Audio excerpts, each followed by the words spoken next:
everyone! Welcome to another daily vlogs, daily diaries, ano mang gusto nyo itawag nyo dyan. So, ngayon, today is October 23, Monday.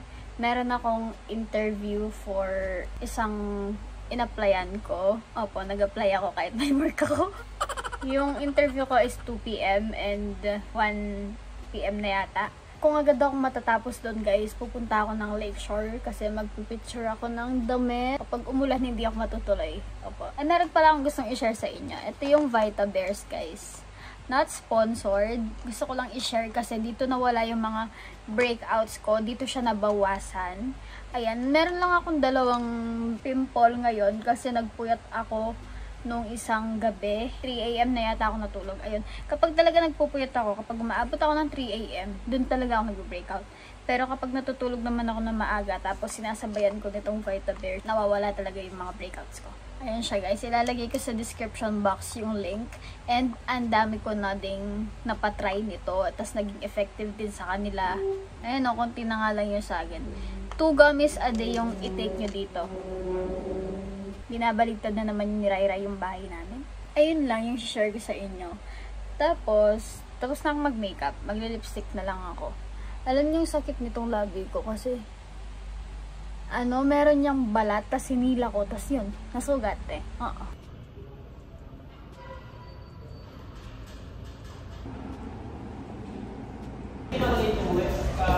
After ng interview ko guys, di na kami natuloy sa Lakeshore kasi medyo umulan ng onte.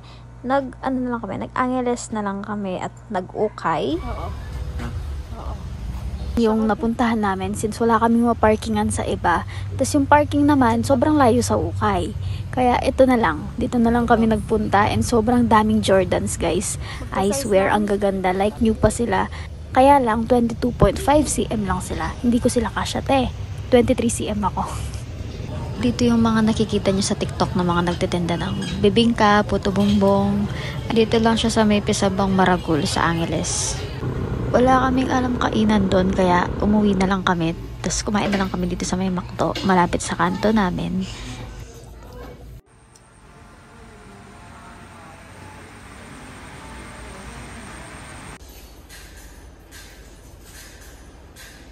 Hi guys, so today, ngayon ako magte-take ng picture sa Lakeshore. Parang yung ginawa ko dati guys, ito, parang ganyan. Alam nyo, ang tanga-tanga ko. Nalagyan ko ng sunscreen yung mata ko, tingnan nyo namamaga tuloy. Hindi pantay yung mata ko.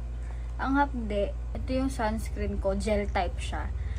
Kaya, ang sakit, ang hapdi niya sis. Kasi naman ang haba-haba ng kuko ko, tapos ganyan ako ng ganyan. Ayun, nasundot sa kuko.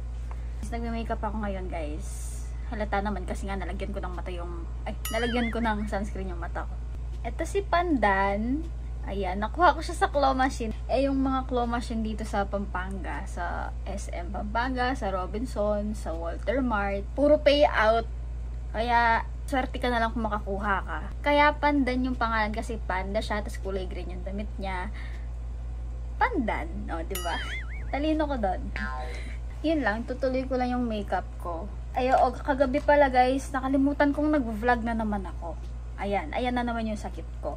Nag-coffee lang kami ni Mika kagabi. Tapos, nag-Burger King kami, tapos nag-Shopwise. Ayun, hindi ko na na-video. Nawala sa isip kong nag-vlog ako. Ito yung ginagamit kong blush. Ayan, yung brand niya is Lucky Rain Beauty. Parang yung Rare Beauty. Sobrang mura niya lang guys, tapos long lasting niya. Basta iset nyo. Ano lang to alam ko 99 pesos lang siya. Tapos kapag nagbo-blush ako, sinasama ko yung eyelids. Alam nyo, ma-blush akong tao, kaya nakukulangan pa ako sa blush ko ngayon. Magbo-blush pa tayo. Tapos isi-set din natin yan ng blush.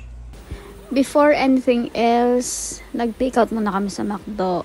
Pero ang nakalagay sa labas is no outside foods allowed. Pero nakapasok kami te. Siguro kapag gabi, bawal na yung outside foods kasi marami naman nagtitinda dito. Hi guys! So yun po no. Ito po yung bridesmaid. Yan po Nasa Lakeshore po kami. Bumubulong-bulong po yung bridesmaid. Yan. Tayo ka nga, tayo ka. Tayo ka. Natakla ka pa. Natakla ka pa. Tambunan mo yan, day. Hi guys, pumunta po kami dito para mag-away. Ay, makaka-copyright ako. Hindi ka naninig sa mga ilaw-ilaw, ayaw mo mag-picture. Ayoko. Hindi ka tulad ng mga ibang tao. Siguro na mag-picture lang. Sabi ko, picturean ko siya dito, ayaw niya. Anak, picturean kita, dali. Sampalin kita na, gusto mo? Pinapanalangin niya ba naman ako matakid? Ay, yung puti mo dun. Yung puti, dun ka na lang. Tama sa yan, mahangin ka kasi. Ikaw ating kang babanatan na maniba din babanat. Tara, maglakad tayo. Di mo na monopod ah.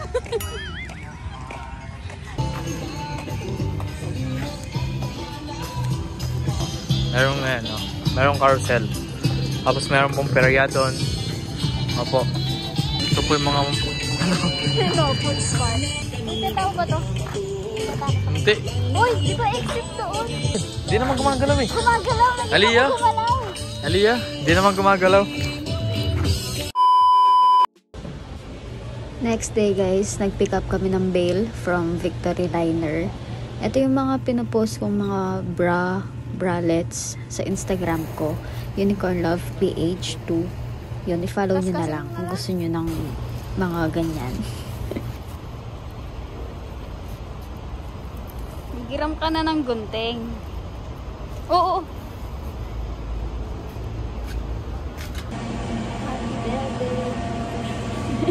October 27, birthday to ni Lance, and hindi maganda yung pakiramdam ko kaya wala na naman po tayong maayos na vlog. Opo. Binili ko siya ng dedication cake at tignan nyo na lang yung dedication na nilagay ko. Pinagtripan ko lang siya guys. Happy birthday to you.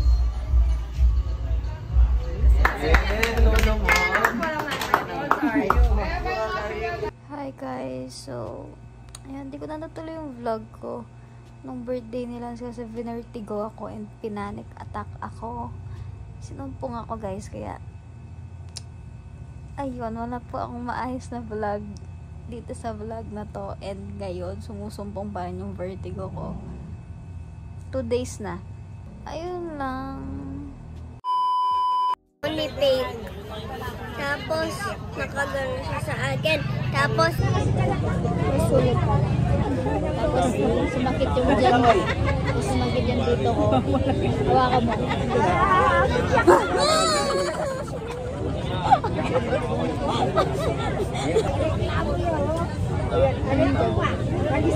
yun na naman siya. Yun na naman siya. Wow. Naman ka magbibigyo na naman. Nagulat tayo guys. Huwag mo pa-post yan. So, inaayos ko lang yung mga na-declutter ko pa. Ito na yung pangalawang plastic ko. Yung first plastic is na-post ko na sa Instagram. Pre-Love by Krisha. Ayan, nilalagay ko na lang dyan sa screen. Bali, tinutupi ko lang sila. Kasi nung nilagay ko to dito sa supot, sa plastic, salbag-salbag. Ay, ano ba yung salbag-salbag? Basta, kung basta-bastang lagay, ganon. Siguro sa palagay ko, every December na lang ako magpo-post ng mga declutter ko, ng mga clothes ko. Kasi hindi naman na marami yung clothes ko, marami naman na akong nabenta na. Kaya nauubos din sila, no. Hindi na nga kasi ako bumibili ng damit. Bibili lang ako yung mga kailangan kong susuotin, ganon.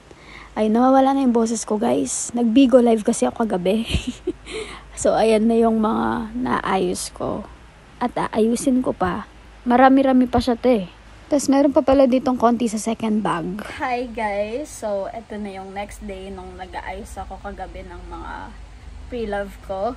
Nilaser ko din kagabi yung ano ko dito. Yung para siyang may whiteheads. Para siyang pimple na may laman na whiteheads. Ganon. Kinakamot mo siya.